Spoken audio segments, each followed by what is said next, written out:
And I know Brett wanted to cover a little bit about the grays here because there's so many different just species of grays. So, hey, Brett, you want to cover that one a little bit for us? I'm going to throw that picture on while you're rambling here.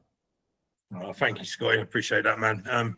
Yeah, I mean, the greys is something that has been experienced and drawn. Even you can go back thousands of years and find pictures of greys. Is there one type of grey? Like many people, Dr. Greer, for an example, would speak about androids that are built either by the humans in the projects or ET species, which are sent on missions, they are grey. Yes, that's true. There's also another greys, which once were biological life forms, very similar to human. They went through a transition similar to Earth in a way, where they went on to the transhumanism with AI. They reached a point where they fought together with the AI, but then for them to move on forward was to merge together as one.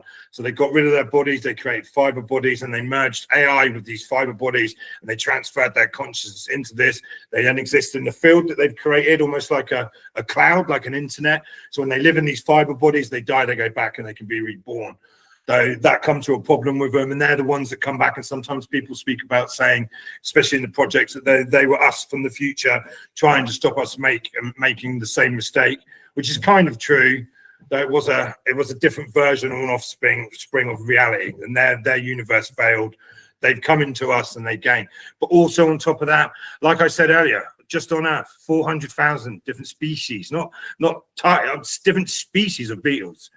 That's just on one planet. Therefore, there's probably multi-fractioned and offshoots of human beings out there. Guarantee there's other humans on other planets. The same with the greys. And we've got this picture on. I'm not sure if you guys can see that. And that shows some of the different types of greys that have been taken from the Russian, the Soviet book. That's from there, but it's just been free modeled. So there's different types of grey species. So, and some of them may be negative, or we may even perceive negative. So what we see as negative, good and bad, from their perspective, their experiences, their viewpoint, their behavior patterns, which is an important thing. Different species. We're ape species, higher version of an ape species. That comes with behavior patterns. We are group, we are tribal. We know we like to fight. We also have our hierarchy always works with us. And this is why celebrities have been so important, and pop stars, or even in the spiritual movements, right? There's people that people look up to. That's just a behavior pattern, where I'm just going to skip a little bit here, but a reptilian on the other hand couldn't care less what that reptilian thinks, says, does.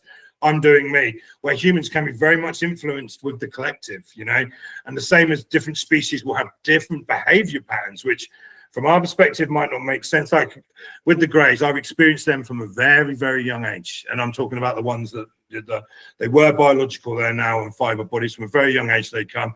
Not a nice contact, very scary, very terrifying, stuck in my body screaming. I got taken and they'd done all kinds of things to me. No context at all. From my perspective, if I was to walk into my neighbor's house, just go in there now in the middle of the night and do that to them, that would be a terrible thing. But from their perspective, they don't see anything wrong with it. They think they're helping. So yeah, there's several different species and offshoots of all kinds, and I would say that's the same with greys, humans, reptilians, feline beings, maybe even dogs or dog daughters,